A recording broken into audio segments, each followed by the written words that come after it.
नमस्कार, मेरा नाम है सुमित सिंह मेहता। हाजिर हूं आपके सामने क्लास 12 वेव ऑप्टिक्स रिलेटेड एक और नया लेक्चर लेके। आज का हमारा है लेक्चर नंबर 6 और आज के इस लेक्चर का हमारा टॉपिक क्या रहने वाला है। हमारा टॉपिक है position of fringes and fringe width in Young's double slit experiment.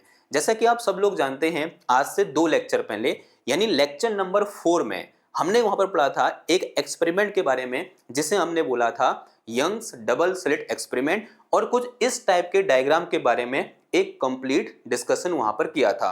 वहां पर हमारे पास क्या था, एक मोनोक्रोमेटिक सोर्स ऑफ लाइट था, उसके ठीक सामने हमने एक स्क्रीन लगा दी जिसको मैंने स्क्रीन 1 बोला था।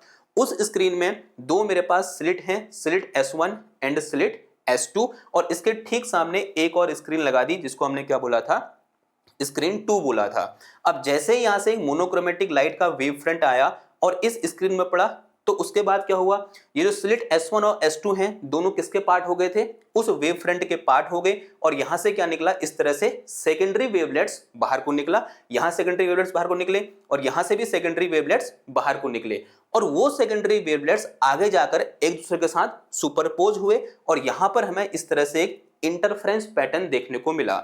यानी कुछ पॉइंट मेरे को यहां पर ऐसे देखने को मिले जहां पर लाइट की इंटेंसिटी मैक्सिमम है, और कुछ पॉइंट ऐसे देखने को मिले जहां पर लाइट की इंटेंसिटी मिनिमम है। या इसको ऐसे ही बोल सकते हैं, कुछ मुझे यहां पर ब्राइट फ्रिंज देखने को मिली, कुछ डार्क फ्रिंज देखने को मिली। अगेन फिर ब्राइट फ्रिंज, फिर यहां क्या देखने को मिलेगा, डार्क फ्रिंज। वैसे ही नीचे को भी देखने को मिला, यहां मुझे एक डार्क एक ब्राइट, एक डार्क एक ब्राइट, ऐसे नीचे को भी देखने को मिला। ये कैसे हो रहा है भाई, एक्सपेरिमेंटली हो रहा है। और कल हमने पढ़ा था, यानी लेक्चर नंबर 5 में हमने पढ़ा कि कब हमें ब्राइट देखने को मिलेगा और कब हमें डार्क फ्रिंज देखने को मिलेगी। या इसी को हम ऐसे ही बोल सकते हैं, ब्राइट का मतलब कैसा इंटरफेरेंस है, यहां पर कंस्ट्रक्टिव इंटरफेरेंस है। यानी कल हमने पढ़ा था कि कब हमें कंस्ट्रक्टिव इंटरफेरेंस देखने को मिलेगा और कब हमें डिस्ट्रक्टिव इंटरफेरेंस देखने को मिला था, और टॉपिक का नाम भी क्या था, condition for constructive and destructive interference. और आज के इस लेक्चर का हमारा एम है ये बताना कि भाई इस डार्क फ्रिंज की पोजीशन क्या होगी, साथ ही साथ इस डार्क फ्रिंज की विड्थ क्या होगी। ऐसे ही ये जो ब्राइट फ्रिंज यहां पर है इसकी पोजीशन क्या होगी, साथ ही साथ इस ब्राइट फ्रिंज की जो विड्थ है, ये जो कितना चौड़ा है ये ब्राइट फ्रिंज, इसकी चौड़ाई कितनी है, ये बताना आज के इस लेक्चर का एम रहने वाला है। आई होप आपको समझ में आ गया होगा कि आज के इस लेक्चर में हम क्या करने जा रहे हैं। एक और आपको फील हो गया होगा, अगर आपने लेक्चर नंबर 4 और लेक्चर नंबर 5 नहीं देखे हैं तो लेक्चर 6 आपके किसी काम का नहीं है, आपको यह समझ आने वाला नहीं है। इसलिए आपसे निवेदन है कि पहले आप लेक्चर नंबर 4 देखें, फिर 5 देखें, फिर जाके 6 में आए। और मुझे यहाँ पर विश्वास है आपने देख लिया होगा, क्योंकि आप सब मेहनती और जुझारू किस्म के बच्चे मुझे प्रतीत होते हैं। ठीक है, तो आगे बढ़ते हैं, फटाफट से कॉपी पेन निकालो और हिंट डालो, क्या, position of fringes and fringe width in Young's double slit experiment. मैं सेम डायग्राम, ये बीच वाला नहीं, जो डायग्राम में मेन चीज है उनको दोबारा से बना रहा हूं। मैं मान ले रहा हूं कि मेरे पास क्या है भाई, इस तरह से एक सोर्स ऑफ लाइट है। ये मेरे पास एक सोर्स ऑफ लाइट है, जो कैसा सोर्स है, मोनोक्रोमेटिक सोर्स ऑफ लाइट है। इसके ठीक सामने मैंने क्या लगा दी, इस तरह से एक स्क्रीन लगा दी। इस स्क्रीन में दो मेरे पास स्लिट हैं, ये मेरे पास स्लिट S1 है और ये मेरे पास यहां पर स्लिट S2 है। और मैंने अज्यूम किया इस स्लिट S1 और S2 के बीच की जो डिस्टेंस है वो कितनी है भाई, D है।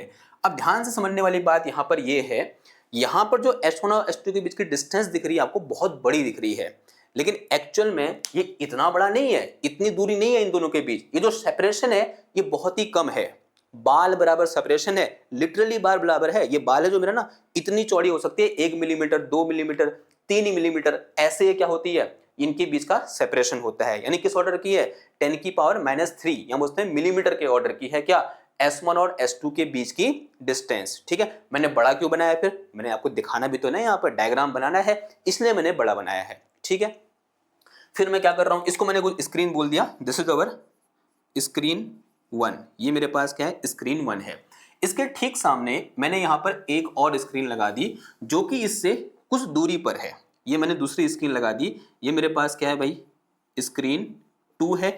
और ये जो डिस्टेंस है स्क्रीन 1 और स्क्रीन 2 के बीच की, वो मेरे पास क्या है, कैपिटल D है।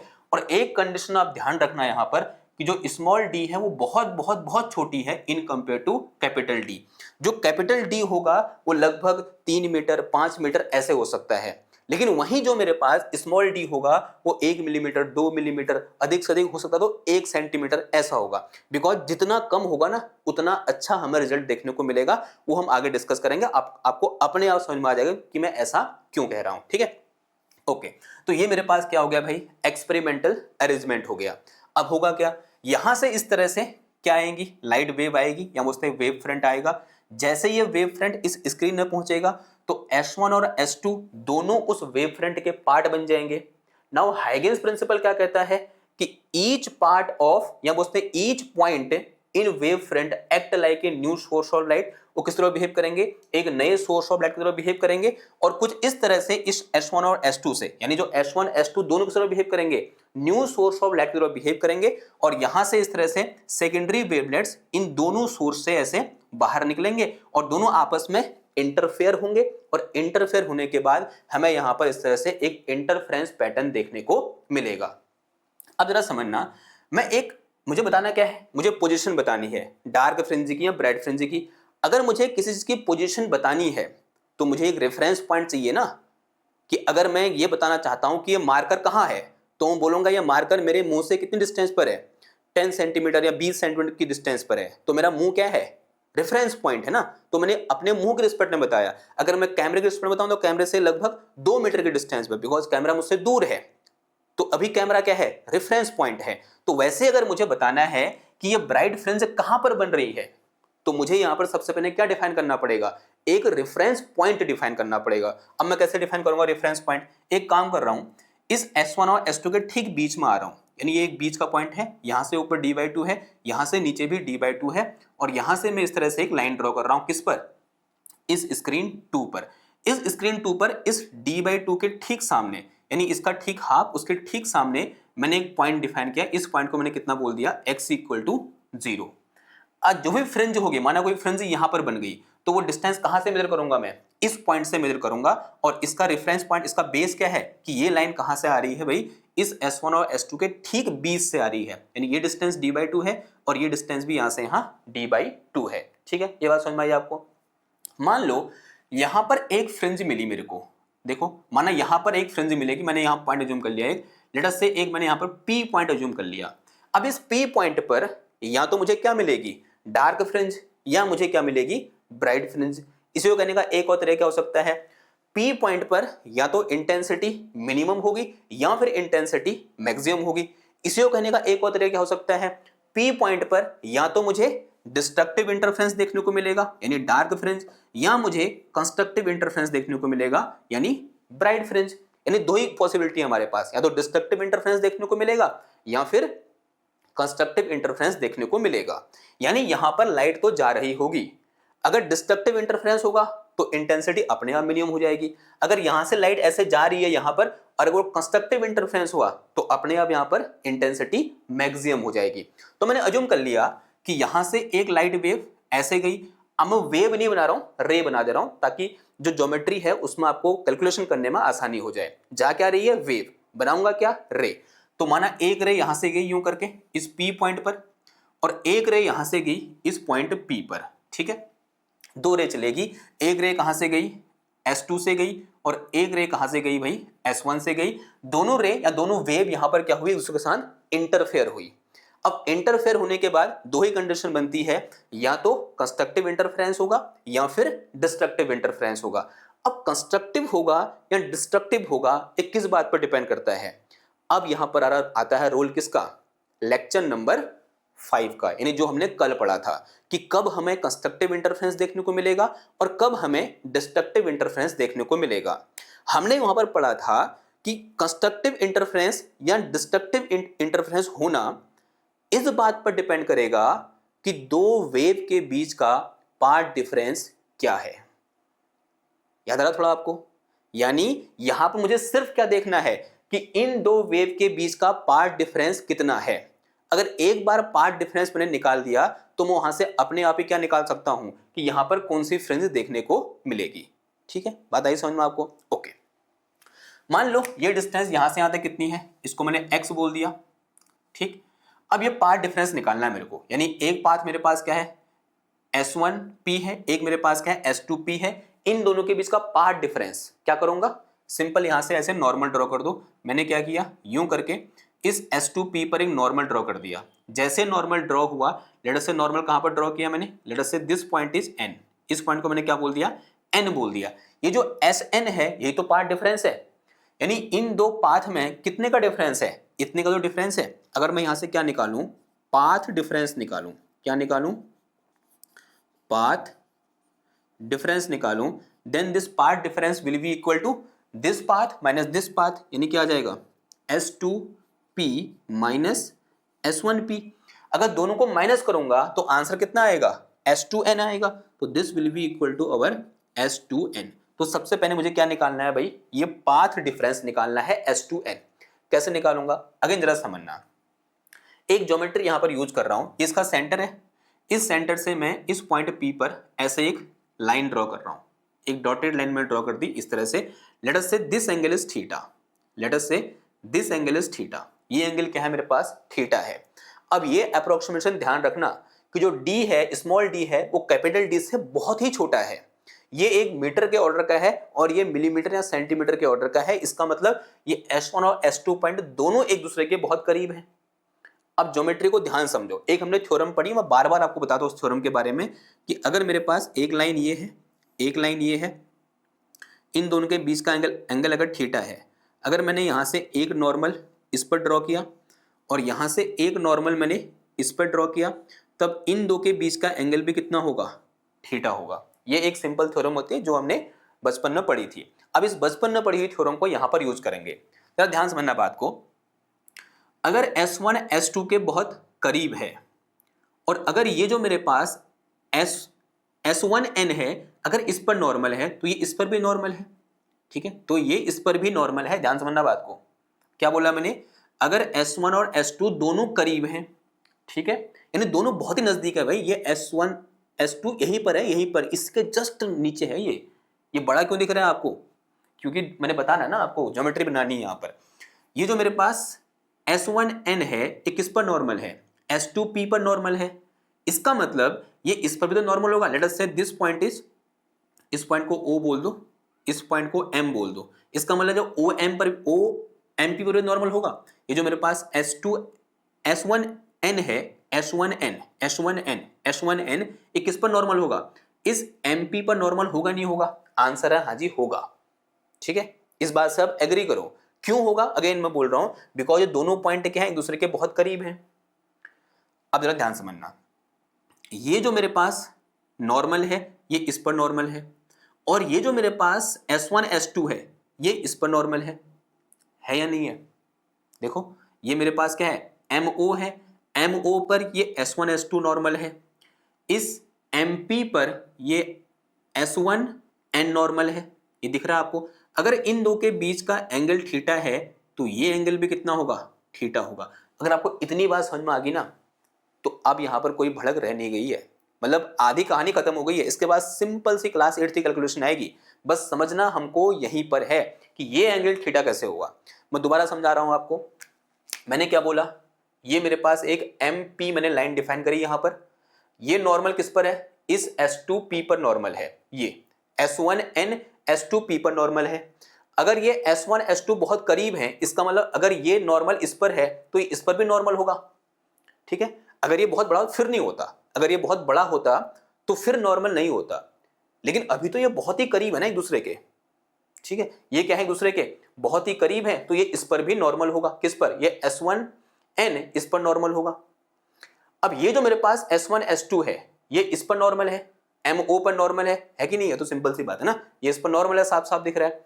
तो इनके बीच का एंगल अगर थीटा है तो ये एंगल भी कितना होगा, थीटा होगा। मैंने इसका यूज कर लिया। ठीक है बात इतनी, ओके, इतनी बात ठीक है। तो आप जरा समझेंगे, ये एंगल मेरे पास थीटा है, ये मेरे पास यहाँ 90 है, तो ये बेस हो गया, ये परपेंडिकुलर हो गया, ये हाइपोटेन्यूस हो गया।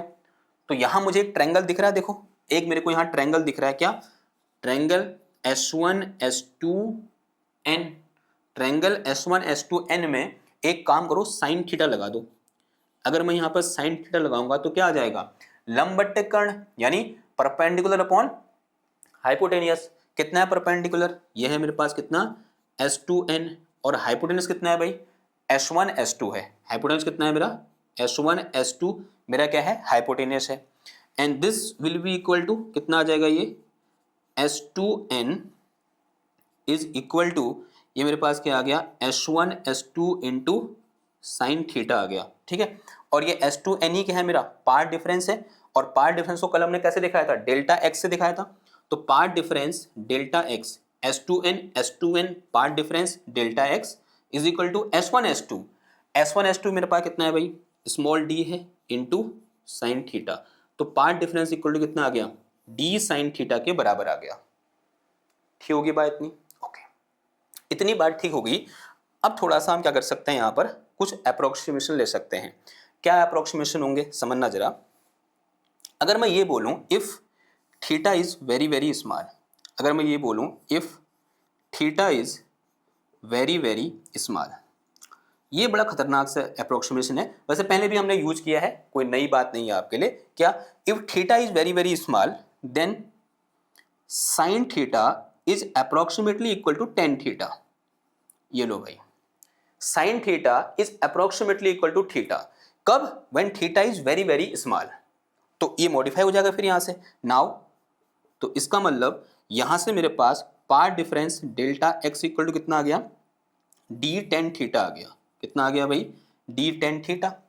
ना अब मेरे पास यहाँ एक ट्रायंगल है MPO, एक ट्रायंगल है। देखो यहाँ से मैं क्या निकाल सकता हूँ, टेन थीटा निकाल सकता हूँ।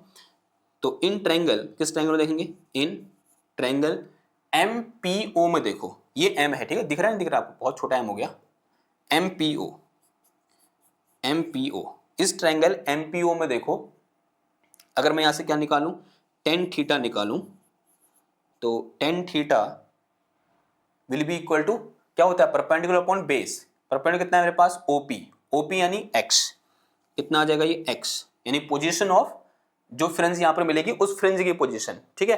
अब वो क्या मिलेगा, वो डिपेंड करेगा किस पर, कि पार्ट डिफरेंस कितना है, x अपॉन कितना आ गया, बेस, बेस यानी MO यानी d। तो कितना आ गया, tan theta equal to x upon m आ गया। तो tan theta equal to x upon m, तो यहाँ से मेरे पास डेल्टा x इक्वल टू कितना आ गया, x अपॉन m नहीं है, x अपॉन d। तो यहाँ से dx या फिर xd अपॉन कितना आ जाएगा, xd अपॉन कैपिटल D। तो this is our path difference. ये मेरा क्या है भाई, पार्ट डिफरेंस है। इसे बोल दो क्या, कुछ इक्वेशन नंबर 1, और ऐसे स्टार भी लगा दो, इसमें एक दो स्टार लगा दो यूं करके। तो path difference delta x equal to कितना आ गया, XD अपॉन D आ गया। क्लियर है इतनी बात? ओके, इतनी बात क्लियर है। अगर यहां पर किसी को अब भी कन्फ्यूजन लग रहा है कि भाई कैसे यहां पर ये इस पर भी नॉर्मल हो गया, इस पर भी नॉर्मल हो गया, इसके लिए मेरे पास एक और चीज है आपके पास। देखो मैं थोड़ा सा यहाँ पर समझा देता हूँ क्विकली, क्योंकि इसको मिटाऊंगा तो आगे बढ़ते रहेंगे, ठीक है, ताकि आपको बेहतर समझ आ जाए। हम छोड़ेंगे कुछ भी नहीं। अगर समझ नहीं आया तो आप पूछो, नीचे से कमेंट में पूछो, कहीं पर भी पूछो, ठीक। बताना मेरा काम है, पूछना आपका काम है। पूछोगे नहीं तो फिर मैं नहीं बता पाऊंगा। ये पूछना आपको क्या है, बहुत जरूरी है। मैं दोबारा बता देता हूँ कि कैसे यहाँ पर नॉर्मल हुआ, क्योंकि लगभग काम हो ही चुका है हमारा। बस नॉर्मल वाली कंडीशन एक बार और बता देते हैं। एक तो मैंने वर्बली बता दिया कि भाई ऐसा होगा। हम थोड़ा सा और अगर आगे दिमाग लगाएं तो मैं एक चीज़ और बोल सकता हूँ यहाँ पर, कि ये मेरे पास क्या था, सीधे बनाते हैं। ये एक स्लिट S1 है, ये स्लिट S2 है, ये स्लिट S1 है, ये स्लिट S2 है। यहाँ से एक रे ऐसे जा रही है, एक रे ऐसे जा रही है, और यहाँ कहीं इस पॉइंट पर मिल रही है, और एक रेफरेंस लाइन यहाँ से जा रही है। अगर ध्यान समझना बात को, ये S1 S2 के बहुत नज़दीक है, और ये जो स्क्रीन है इससे बहुत दूर है, ठीक है। ये स्क्रीन इससे बहुत दूर है और S1 S2 के बहुत नज़दीक है। तो अगर मैं इनको देखूंगा, इन लाइट रेज को, ये लगभग एक दूसरे के पैरेलल होंगे। सोचो जरा, ये लगभग एक दूसरे के पैरेलल होंगे। ये एक एग्जैजरेशन है। अगर मैं इनको एक्चुअल में देखूं, they are approximately parallel to each other. क्योंकि ये डिस्टेंस क्या है भाई, बहुत ज्यादा है। ये 10 मीटर मान लो इसको, या 5 मीटर मान लो। ये 5 मीटर है और ये कितना है मेरे पास, 2 millimetre.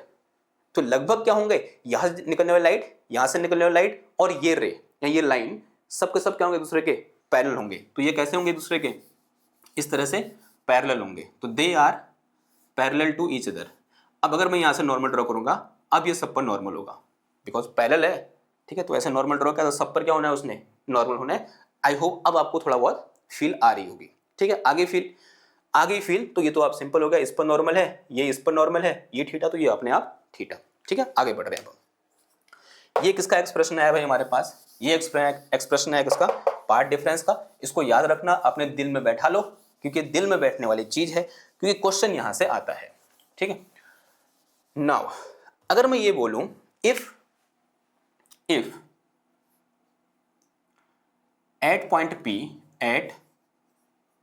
Point P we get bright fringe, अगर पॉइंट P पर मुझे ब्राइट फ्रिंज मिली तो देन वी नो कहां से, from our previous lecture, then we know from our previous lecture कि this path difference will be equal to n into lambda के integer multiple, जहां n की value क्या होगी भाई, जहां n की वैल्यू प्लस माइनस 1 प्लस माइनस 2, अभी मैं 1 2 3 लिख रहा हूं, लेकिन आपके दिमाग में होना क्या चाहिए, इंटीजर मल्टीपल होता है। ठीक है, कैसा होता है, इंटीजर मल्टीपल, यानी माइनस 1 भी पुट करेंगे तब भी आंसर क्या है, सेम है। ठीक है, तो डेल्टा x की वैल्यू क्या होगी भाई, n लैम्डा के बराबर होगी, जहां n की वैल्यू कितनी है, 0 1 2 3 4 एंड सो ऑन है। अब डेल्टा x कितना है मैंने निकाल दिया भाई, ये मेरे पास डेल्टा x इक्वल टू कितना है, from equation number 1 delta x equal to कितना है, एक्स डी अपॉन कितना आ गया, d आ गया, तो this is equal to n into lambda. तो यहां से मेरे पास x इक्वल टू कितना आ गया, n capital D lambda by कितना आया, स्मॉल d आ गया। और इसी को मैं ऐसे लिख सकता हूं, अभी तो मैंने खाली x लिखा, यहां n है तो मैं इसको xn लिख सकता हूं। तो this is position of nth bright fringe, ध्यान से समझना बात को, this is position of nth bright fringe, यहां पर लिख दे रहा हूं मैं, this is position of nth bright fringe, ये क्या है, nth ब्राइट फ्रिंज की पोजीशन है। ठीक है, अब यहां पर कौन सी फ्रिंज देखनी है, उसके लिए क्या पुट करोगे, n की वैल्यू पुट करेंगे फॉर केस 1, किसके लिए, for x equal to n equal to 0, for n equal to 0, n equal to 0 के लिए x इक्वल टू कितना हो जाएगा भाई, 0 हो जाएगा। यानी जो पहली ब्राइट फ्रिंज देखने को मिलेगी वो कहां पर देखने को मिलेगी भाई, यहां पर देखने को मिलेगी, x इक्वल टू 0 पर देखने को मिलेगी। अगर ये मेरे पास d/2 है यहां से यहां तक, तो d/2 के ठीक यहां पर सामने, यानी इसके सेंटर से ठीक सामने यहां पर मुझे फर्स्ट ब्राइट फ्रिंज देखने को मिलेगी, जो एक्सपेरिमेंटली भी देखने को मिल रही थी। आपने देखा ना, जब मैंने यहां पर डायग्राम बनाया था तो उस डायग्राम में भी ठीक सेंटर पे S1 S2 के सेंटर से ठीक मैं जब आगे जा रहा था वहां मुझे ब्राइट फ्रिंज देखने को मिल रही थी। तो x n इक्वल टू 0 पर x इक्वल टू 0 हो जाएगा और यहां मुझे क्या देखने को मिलेगी, ब्राइट फ्रिंज देखने को मिलेगी। और इस ब्राइट फ्रिंज को हम बोलते हैं सेंट्रल मैक्सिमा या सेंट्रल ब्राइट फ्रिंज। तो यहां पर जो मेरे पास फ्रिंज देखने को मिलेगी, इसको मैं x0 बोल दूं, तो this is position of central maxima. तो ये मेरे पास क्या है, पोजीशन ऑफ सेंट्रल मैक्सिमा या position of central bright fringe, central bright fringe. ठीक है, तो ये मेरे पास क्या है भाई, position of central bright fringe है। पहला तो ये आ गया। दूसरा किसके लिए देखेंगे, n इक्वल टू 1 के लिए, n इक्वल टू 1 पुट करो तो यहां से मेरे पास x1 इक्वल टू कितना आया, इसको 1 पुट कर दो कितना आ जाएगा, ये d लैम्डा बाई d आ जाएगा। तो ये मेरे पास क्या होगा, position of first bright fringe. ये मेरे पास क्या है, सेंट्रल ब्राइट, नाम ध्यान रखना, नाम बहुत इंपॉर्टेंट है। ये क्या है मेरे पास, सेंट्रल ब्राइट फ्रिंज, और x equal to n equal to 1 के करस्पॉन्डिंग कौन सा होगा, फर्स्ट ब्राइट फ्रिंज। तो this is position of first bright fringe, first bright fringe, मैं शॉर्ट में BF लिख दे रहा हूं। ठीक है, ब्राइट फ्रिंज। थर्ड मेरे पास क्या होगा भाई, थर्ड किसके लिए आएगा, n इक्वल टू 2 के लिए। देखो n इक्वल टू 2 के लिए x2 इक्वल टू कितना आ जाएगा, यहाँ पर x2 इक्वल टू यहाँ 2 आ जाएगा, तो 2d लैम्डा बाई d। तो this is position of second bright fringe. तो this is position of second bright fringe, second bright fringe. तो ये मेरे पास क्या आ गई भाई, सेकेंड ब्राइट फ्रिंज आ गई। ऐसे n इक्वल टू 3 के लिए देखो, थर्ड में क्या आ जाएगा यहाँ पर, n इक्वल टू 3 रख के देखो तो कितना आ जाएगा यहाँ से, x3 equal to 3 d lambda by d आ जाएगा। तो this is position of third bright fringe. तो ये मेरे पास क्या आया, थर्ड ब्राइट फ्रिंज आ गया, ठीक है। और अगर मैं यहाँ पर आगे देखूँ, चौथा देखूँ, n इक्वल टू उसके लिए 4 के लिए रखोगे तो x4 इक्वल टू कितना आ जाएगा, ये आ जाएगा मेरे पास कितना, 4d लैम्डा बाई d आ जाएगा।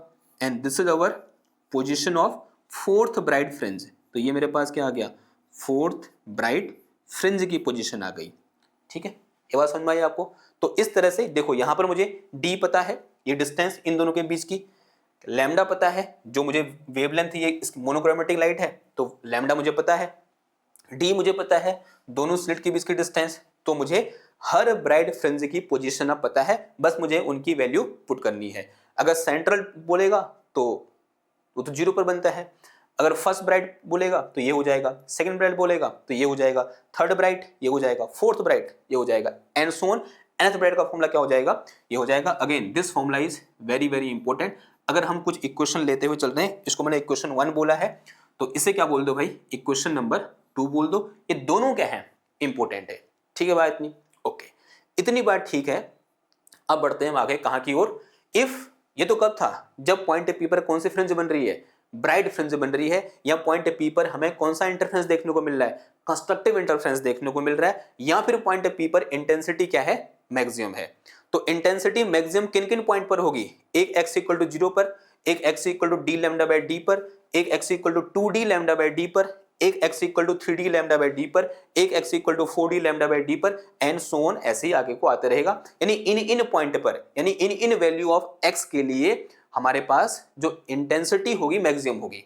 अब जैसे यहां पर ऊपर की ओर है ना, ये तो ऊपर की ओर है, क्या नीचे की ओर नहीं होगा, नीचे की ओर भी होगा। अगर मैं यहां पर क्या पुट करूं, x टू का -1 पुट करूं तो कहां की ओर आ जाएगा, वो नीचे की ओर। तो इसलिए यहां पर प्लस माइनस दोनों क्या है, एक्सेप्टेबल है, कि अगर माइनस होगा तो यहां क्या आ जाएगा, माइनस का d लैम्डा बाई डी, और यहां क्या आ जाएगा, माइनस का 2d लैम्डा बाई डी, फिर क्या आ जाएगा माइनस का 3d लैम्डा बाई डी, फिर क्या आ जाएगा माइनस का 4d लैम्डा बाई डी। ऐसे आप नीचे को भी इसको क्या कर सकते हो, लिख सकते हो। यानी x इक्वल टू 0 से ऊपर क्या हो जाएंगे, सारे प्लस वाले जो मैंने यहाँ पर लिख दिए, तो माइनस वाले भी लिख सकते हो आप, जो कहाँ आएंगे, x इक्वल टू 0 से नीचे को आएंगे। x इक्वल टू 0 से उन पॉइंट पर हमें मैक्सिमम इंटेंसिटी या कंस्ट्रक्टिव इंटरफेरेंस या ब्राइट फ्रिंज देखने को मिलेगी, ठीक है। इतनी बात ओके, इतनी बात ठीक है। तो अब बढ़ते हैं अगले पॉइंट की ओर, दैट इज अवर, अगर मैं बोलूं P पॉइंट पर मुझे डार्क फ्रिंज देखने को मिल रही है, तो उसके लिए मुझे कुछ चीजें मिटानी पड़ेंगी। और एक काम करो, आप इसका स्क्रीनशॉट ले लो, मैं मिटा रहा हूं, फिर आगे बढ़ेंगे।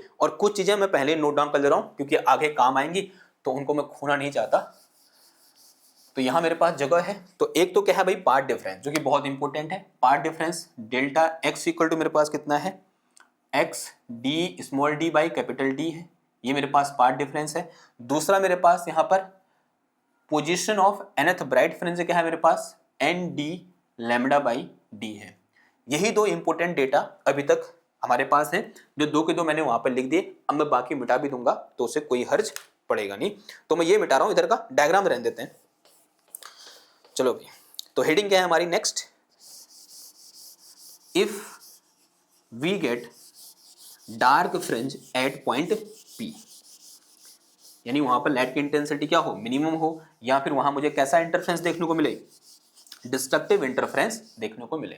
ये तो कौन सा था, केस फर्स्ट था, मतलब पहली कंडीशन, मतलब पहला कैलकुलेशन। दूसरा है हमारे पास, if we get dark fringe, dark spelling DARK, dark fringe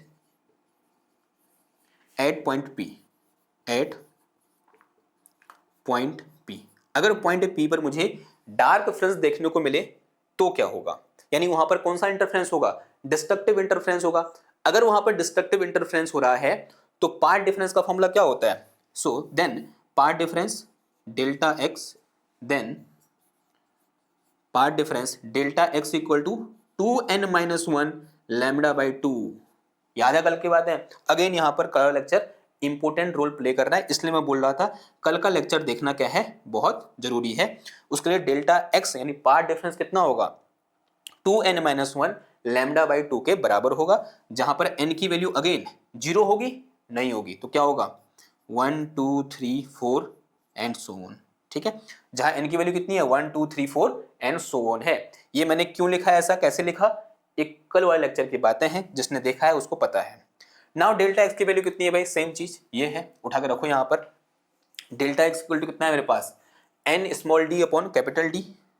delta x equal to, sorry n नहीं, क्या है x है, क्या है x small d upon capital D, this is equal to 2n-1 and this is lambda by 2।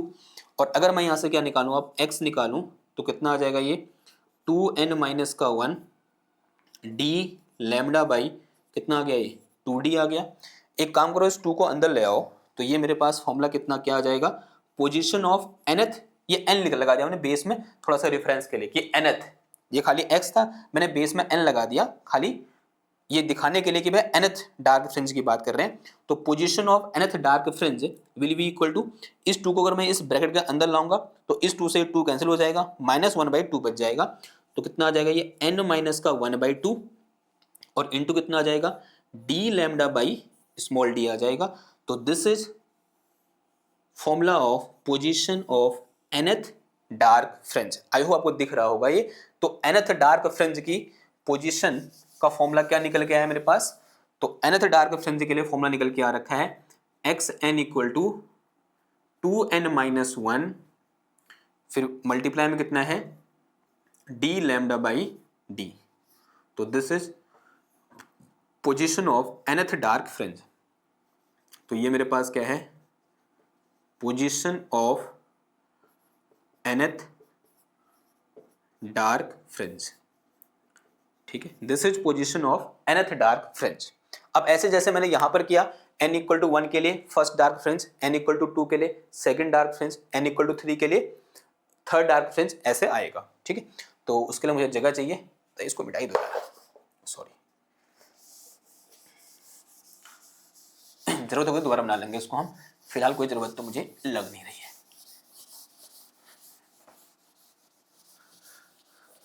चलो सबसे पहले first dark fringe, first dark fringe, DF मतलब dark fringe, position of first dark fringe. तो x1 आएगा because n equal to 1 से start हो रहा है, तो 2 एकम 2 -1 कितना आया 1, तो कितना आ गया ये, तो x1 इक्वल टू कितना आ जाएगा, ओ सॉरी गलत लिख दिया क्या मैंने, एक मिनट यार, क्या होगा यहाँ 2 भी आएगा या फिर इसको अंदर ले आओ, तो दिस इज n-1/2। अगर ऐसे लिखना था तो यहाँ 2 लिखता मैं, ठीक है, ये वाला फॉर्म लिख दिया, ऐसे लिखता तो यहाँ 2 लिखना पड़ता, ऐसे लिखा है तो यहाँ -1/2 करना पड़ेगा। ठीक है बात, n इक्वल टू 1 के लिए तो 1 -1/2 कितना होता है भाई, 1/2 होता है, तो this is d lambda by कितना आ जाएगा, 2d आ जाएगा। ठीक है, ये क्या निकली, position of first dark fringe. अब ऐसे क्या देखोगे आप, second dark fringe, second dark fringe, तो position of second dark fringe 2 रखोगे तो कितना, 2 दूना 4 में से 1 गया 3, तो this is 3d lambda by 2d। ठीक है, ये तो आएगा। ऐसे ही third dark fringe, position of third dark fringe क्या हो जाएगा, this is x3 equal to, यहाँ 3 रखना है, 3 दूना 6 में से 1 गया 5, तो 5d लैम्डा बाई 2d आ जाएगा। ठीक है, अब ऐसे क्या देखोगे, फोर्थ डार्क फ्रिंज, तो फोर्थ डार्क फ्रिंज यानी x4 इक्वल टू कितना आ जाएगा, 4 दूना 8 में से 1 गया 7, तो 7d लैम्डा बाई कितना आ जाएगा, 2d आ जाएगा। तो these are position of first, second, third, fourth, fifth and so on. Dark fringe की पोजीशन इस तरह से होंगी, and these are position of first, second, third, fourth bright fringe. ध्यान रखना, इसको हम फर्स्ट ब्राइट फ्रिंज नहीं बोलते हैं, इसको क्या बोलते हैं, सेंट्रल मैक्सिमा या फिर सेंट्रल ब्राइट फ्रिंज बोलते हैं, या सेंट्रल ब्राइट फ्रिंज। और फर्स्ट मैक्सिमा या फर्स्ट ब्राइट फ्रिंज क्या होता है, x equal to n equal to 1 के करस्पॉन्डिंग जो होता है। ठीक है, तो दिस इज पोजीशन ऑफ, या this is all about position of bright and dark fringe. ठीक, अब यहाँ पर थोड़ा सा एक डायग्राम बना रहे हैं, या फिर जो इंपॉर्टेंट चीज निकल के आई उसको मैं यहाँ लिख ले रहा हूँ, that is position of nth dark fringe, वो क्या निकल के आया मेरे पास, ये फॉर्मूला है क्या, n minus 1/2 into d lambda by small d. तो this is position of nth dark fringe. ठीक है, ये अभी तक के हाईलाइटेड पॉइंट है। एक क्या, पार्ट डिफरेंस, दूसरा क्या, position of nth bright fringe, और थर्ड क्या, position of nth dark fringe. ठीक है, नाउ अब आगे बढ़ रहे हैं। एक मैं यहाँ पर डायग्राम ड्रॉ कर रहा हूँ, थोड़ा सा आपको और अच्छा से फील आएगा कि अभी तक हमने पढ़ा क्या। आई होप ये नोट कर लिया होगा आपने, मैं इसको मिटा रहा हूँ। ठीक है, नोट नहीं किया तो फटाफट से स्क्रीनशॉट ले लो, मैं हट गया हूँ, आई होप ले लिया होगा। इसको मिटा के चलते हैं और थोड़ा सा एक डायग्राम बनाते हैं, आपको बेहतर फील होगी। फिर उसके बाद एक और टर्म डिफाइन करेंगे हम, that is angular position.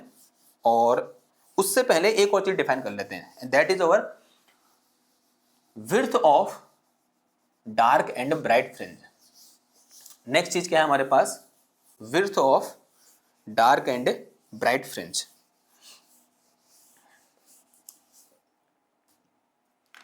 Next है हमारे पास क्या,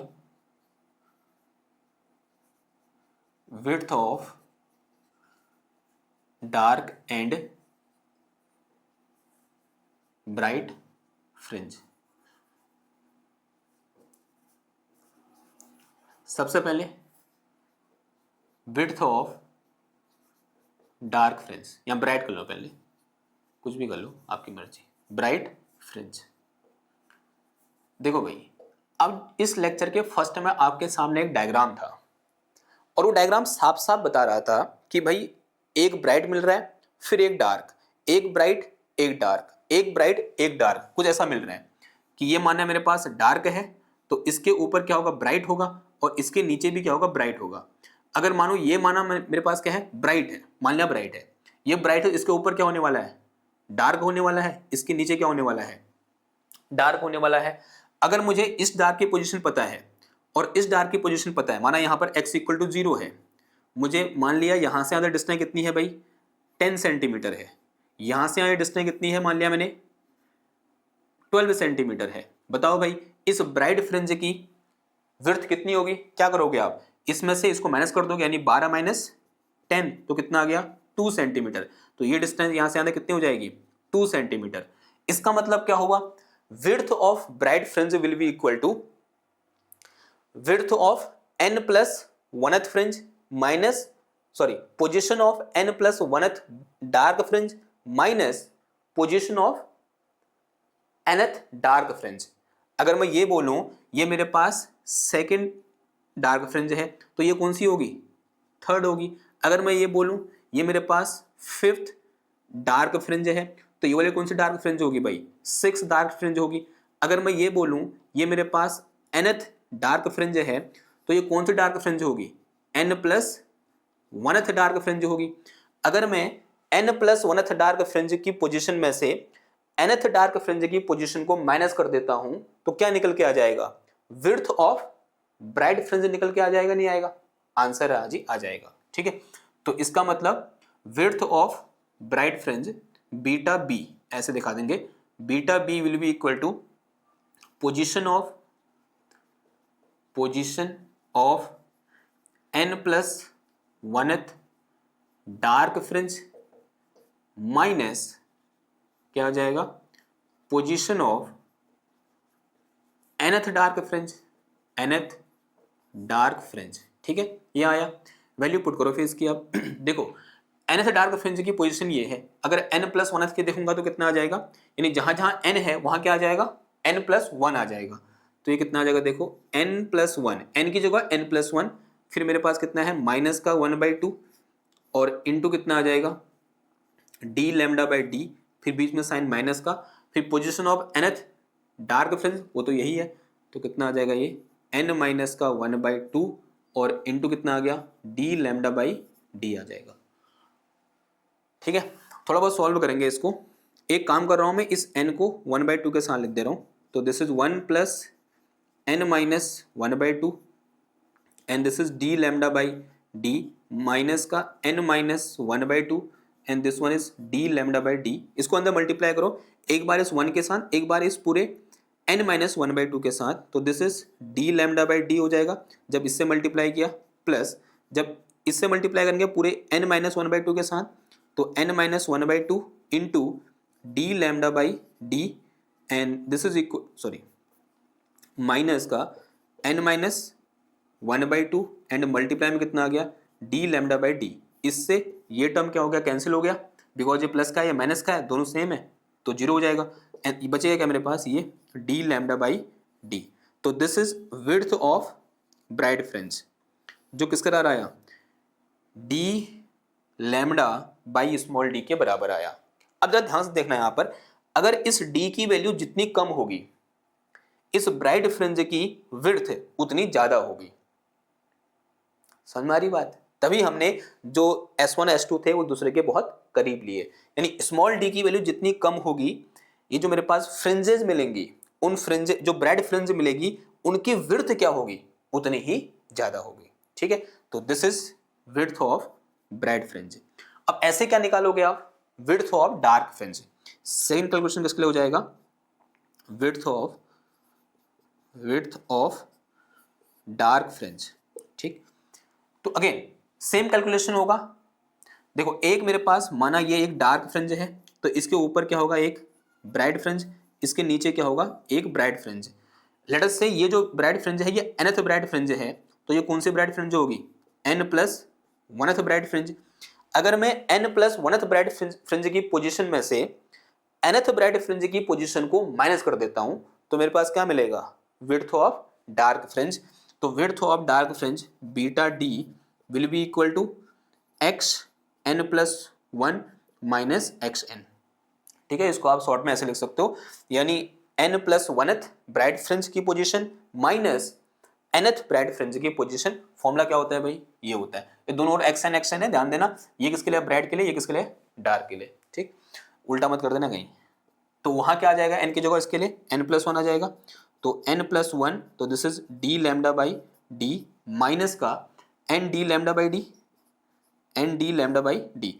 देखो अंदर मल्टीप्लाई करोगे तो इस n वाले से ये n वाला कैंसिल हो जाएगा तो ये मेरे पास कितना बच गया डी लैम्डा बाई डी। तो this is width of dark fringe. ये तो गजब हो गया सेम आ गई विड्थ यानी जितनी विड्थ किसकी होती है ब्राइट की होती है उतनी किसकी होती है डार्क की भी होती है और दोनों क्या है इस डी के इनवर्स हैं यानी इनवर्सली प्रोपोर्शनल स्मॉल डी के इनवर्सली प्रोपोर्शनल है यानी जितने स्लिट S1 S2 पास होंगे ब्राइट और डार्क फ्रिंज की विड्थ उतनी ज्यादा होगी। साथ ही साथ ये जो मेरे पास डी है कैपिटल डी है सेपरेशन बिटवीन स्क्रीन जितना ज्यादा होगा 1 मीटर 2 मीटर 5 मीटर जितना ज्यादा होगा उतनी ज्यादा क्या होगी विड्थ होगी।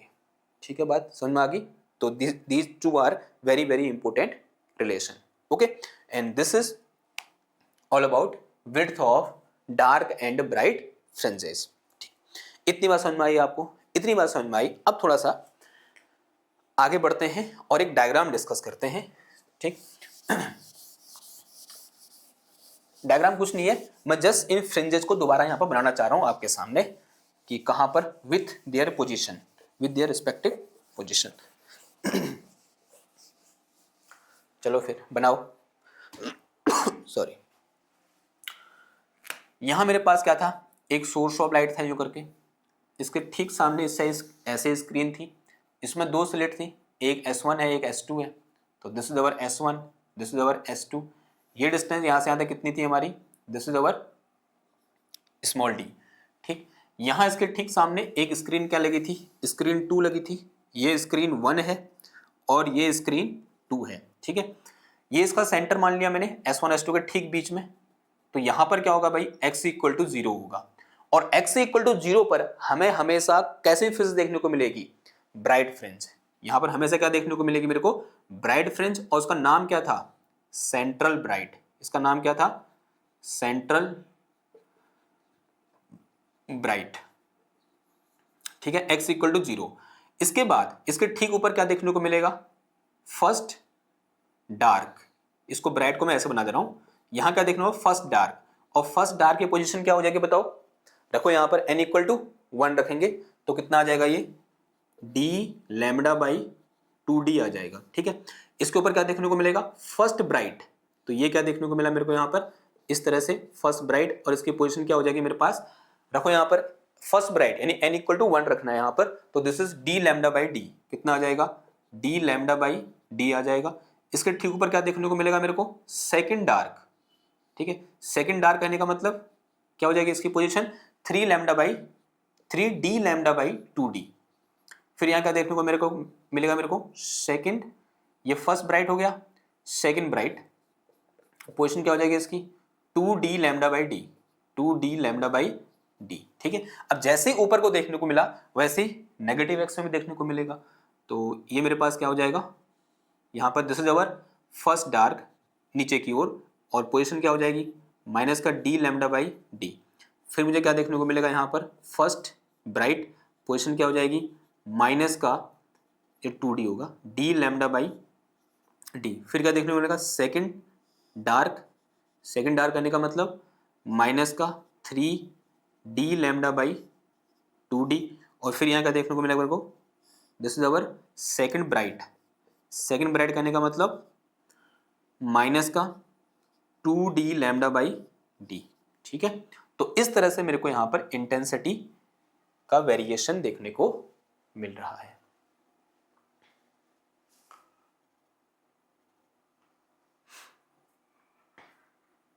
अब यहां से एक चीज और फील कर सकते हो, अगर मैं इस ब्राइट की पोजीशन में से इस ब्राइट की पोजीशन को माइनस करूंगा तो आंसर कितना आएगा? d लैम्डा बाई डी आएगा, यानी विड्थ ऑफ डार्क फ्रिंज। वैसे अगर मैं इस ब्राइट में से इस ब्राइट को माइनस करूंगा या इस ब्राइट की पोजीशन में से इस ब्राइट की पोजीशन को माइनस करूंगा तो आंसर कितना आएगा? Again d lambda by d आएगा, that is width of this dark fringe. ठीक है, किधर बात? इतनी बात क्लियर है। अब यहां पर एक और टर्म आता है, वो टर्म बड़ा इंपॉर्टेंट है, उसे हम बोलते हैं क्या?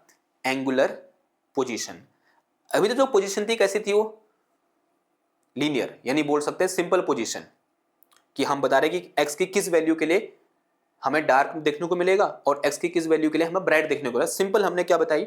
ऐसे पोजीशन बताई स्केल में, मीटर में। कभी कभी पूछ लेता है कि भाई एंगुलर पोजीशन क्या होगी, इससे क्या मतलब हुआ? पहले तो ये समझते हैं। मान लो यहां मेरे पास क्या है? ये मेरे पास एक ब्राइट है, फर्स्ट ब्राइट है, इसकी एंगुलर पोजीशन मुझे बतानी। अगर खाली पोजीशन पूछे तो किसके लिए है? x इक्वल टू क्या है? d लैम्डा बाई डी क्या होगी? इसकी पोजीशन होगी x1 इक्वल टू। ठीक है, अब अगर ये पूछ ले कि एंगुलर पोजीशन क्या होगी तो इसका मतलब ये हुआ कि भाई यहां से ना ये मेरे पास ऐसे था, ये कितने एंगल पर है? अगर मैं इससे दिखाऊं, अगर मैं यहां से इसकी एंगुलर पोजीशन निकालना चाहता हूं तो ये एंगल पूछ रहा है वो, ये एंगल कितना होगा? यही क्या हो जाएगी? इसकी एंगुलर पोजीशन हो जाएगी। तो एंगुलर पोजीशन का कहने का मतलब क्या हुआ कि अगर मैं यहां से, लेट अस से दिस पॉइंट इज m बोल रखा है मैंने इस पॉइंट को, अगर इस m से मैं ये करके लाइन खींचूं, ये लाइन जो यहां से एंगल बना रही है इसी को हम क्या बोलेंगे भाई? एंगुलर पोजीशन बोलेंगे, थीटा। तो this is angular position of first bright fringe. ये क्या है मेरे पास? Angular position of first bright fringe. ठीक है, अब अगर मुझे निकालना हो angular position of nth bright fringe तो कैसे निकालूंगा मैं? तो मुझे थोड़ा बहुत जनरलाइज करना पड़ेगा कि इसको जरा समझो। तो हेडिंग क्या है हमारे पास? क्या? Angular position. हेडिंग क्या है? Angular position. और एंगुलर पोजीशन उसमें भी सबसे पहले हम किसका देखेंगे? सबसे पहले एंगुलर पोजीशन ऑफ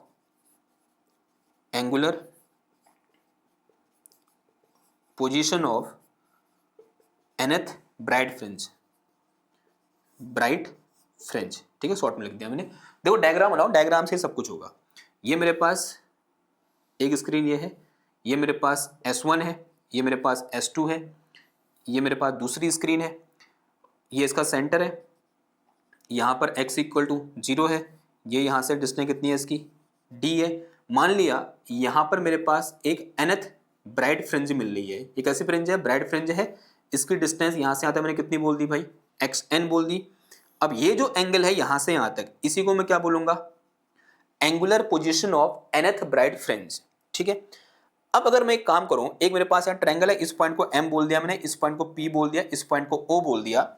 इस ट्रायंगल MPO में देखो, अगर मैं tan थीटा निकालूं तो टेन थीटा इक्वल टू क्या हो जाएगा, लंब बट्टे आधार यानी परपेंडिकुलर अपॉन बेस। परपेंडिकुलर यानी क्या है, एक्स एन अपॉन बेस यानी कितना है, यहां से यहां तक डी हो जाएगा। Now this theta is very very small, ये कंडीशन तो रहेगी रहेगी, theta is very very small. तो देखो if theta is very very small, theta is या theta n is very very small, very very small, then this tan theta n is approximately equal to sin theta n, और sin theta n approximately equal to theta n, तो this tan theta n approximately equal to theta n, ऐसे लिख सकता हूं मैं। n किसको दिखा रहा है, nth को दिखा रहा है, ठीक है, n जस्ट एक नंबर है। तो यहां पर मेरे पास तो दिस tan theta n approximately equal to theta n, तो angular position theta n equal to कितना आ गया, एक्स एन अपॉन डी आ गया। Now position of nth bright fringe क्या होता है, n D lambda by D होता है। तो angular position of nth bright fringe will be equal to कितना आ जाएगा, this is n D lambda by small D, और अपॉन में कितना आ जाएगा, कैपिटल डी, कैपिटल डी से कैपिटल डी कैंसिल हो गया। तो यहां से मेरे पास position of nth bright fringe, position नहीं, कौन सी position, angular position of nth bright fringe will be equal to कितना आ जाएगा, n lambda by small D आ जाएगा।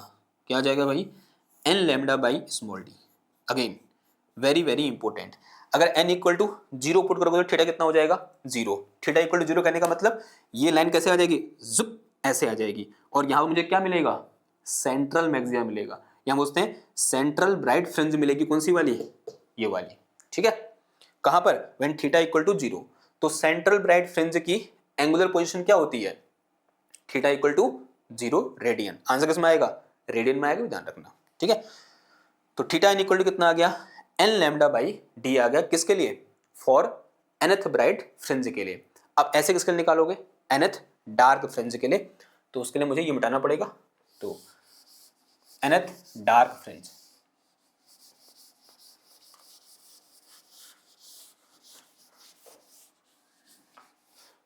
नेक्स्ट हेडिंग हमारे पास क्या है, nth dark fringe, angular position of nth dark fringe. Second है इसमें क्या, एंगुलर पोजीशन ऑफ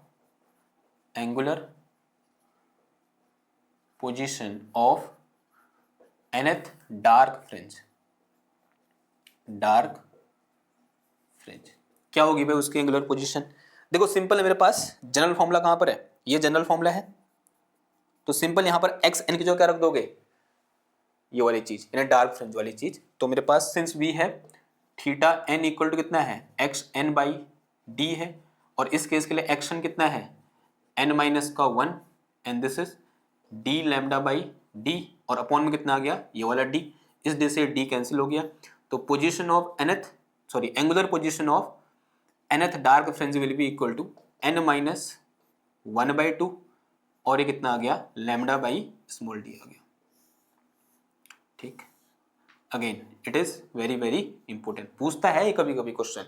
अगर फर्स्ट डार्क फ्रिंज की एंगुलर पोजीशन पूछेगा तो n इक्वल टू वन रखोगे, सेकंड की पूछेगा तो n इक्वल टू टू रखोगे, थर्ड की पूछेगा तो n इक्वल टू थ्री रखोगे, आंसर वही होगा, ठीक। मतलब जो कैलकुलेशन करके आएगा वही हमारा क्या होगा, आंसर होगा, और आंसर किसमें आएगा, रेडियन में, ठीक है।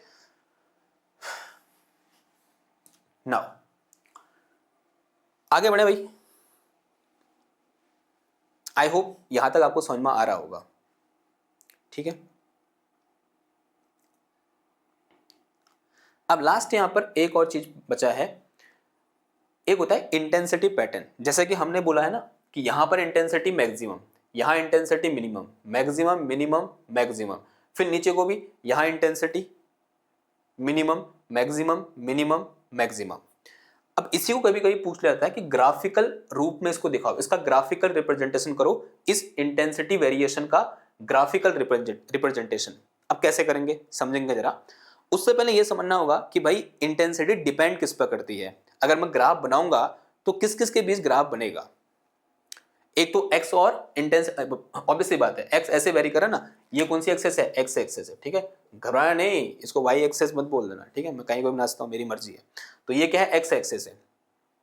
अब इस एक्स के साथ इंटेंसिटी कैसे वेरी करेगी, तो उसके लिए मेरे पास कुछ ना कुछ इक्वेशन होनी चाहिए ना, उस इक्वेशन के अकॉर्डिंग में क्या बना पाऊंगा, ग्राफ बना पाऊंगा। अब कैसे करें फिर, देखो इसके लिए अगेन जो कल का लेक्चर है ना वो बहुत इंपॉर्टेंट है। मैं ये मिटा रहा हूँ इधर का, क्योंकि इधर कैलकुलेशन करूंगा और यहाँ पर मैं ग्राफ बनाऊंगा, ठीक है। तो मैं इसको मिटा रहा हूँ मैं। आई होप ये आपने नोट कर लिया होगा, नोट नहीं किया है तो फटाफट से इसका स्क्रीनशॉट ले लो या फिर इसको पॉज करके नोट कर लो। मैं इसको मिटाने जा रहा हूँ। अगेन ये डेटा क्या है, इंपॉर्टेंट है, इसको नहीं मिटाऊंगा। कल हमने एक बहुत इंपॉर्टेंट चीज पढ़ी थी, वो ये थी कि जो इंटेंसिटी होती है वो डिपेंड करती है किस पर, फेज डिफरेंस पर। क्या था फॉर्मूला, किसी को याद है तो जरा बोलो मेरे सामने। फॉर्मूला कुछ ऐसा था, I is equal to I1 plus I2 plus 2 under root of I1 I2 cos phi. ये फॉर्मूला था, जहां फाई क्या है, phase difference between two waves जो S1 S2 से निकल रहे हैं। इस केस में यहां से जो वेव निकल रही है और यहां से जो वेव निकल रही है उनके बीच का फेज डिफरेंस क्या है भाई, फाई है, ठीक है।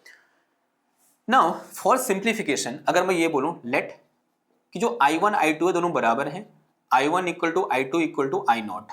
फॉर सिंप्लीफिकेशन मैंने दोनों को बराबर कर दिया ताकि और कैलकुलेशन मुझे ज्यादा कॉम्प्लिकेटेड ना बनाना पड़े।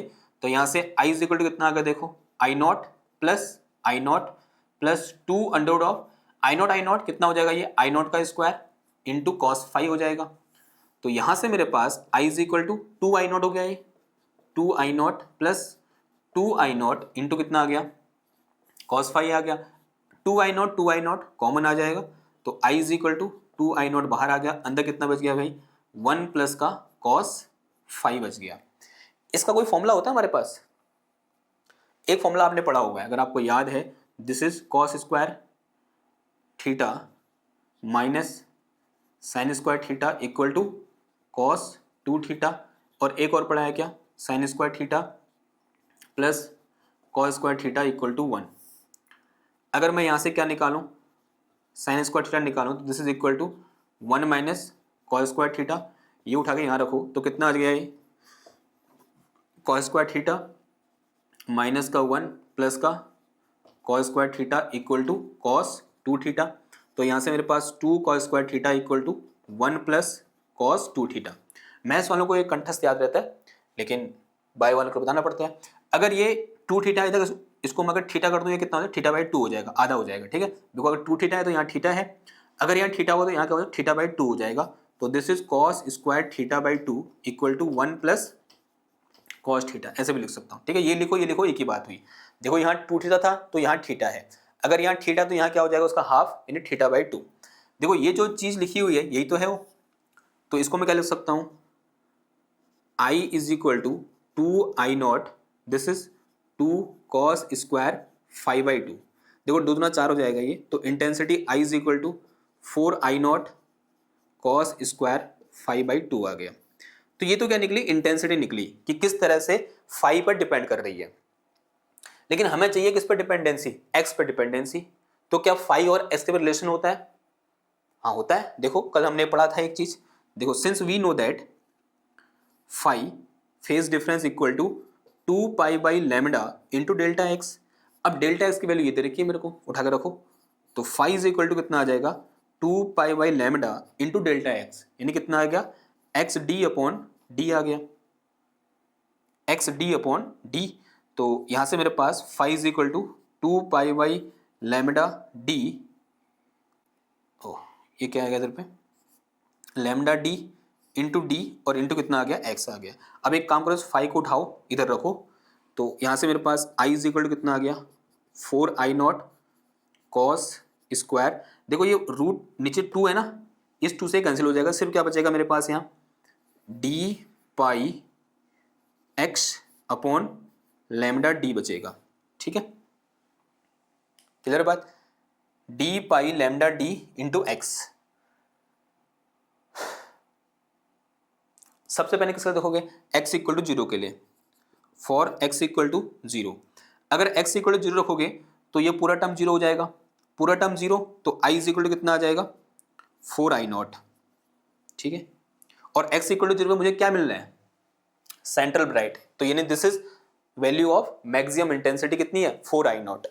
फिर उसके बाद कहाँ देखोगे, x इक्वल टू, दूसरा क्या है मेरे पास, x equal to D lambda by 2d, कहाँ देखोगे भाई, x equal to D lambda by 2d पर देखो, पुट करो यहाँ पर इसकी वैल्यू, तो यहाँ से i इज इक्वल टू कितना आ जाएगा, 4I not cos square D pi upon lambda d into d lambda by 2d।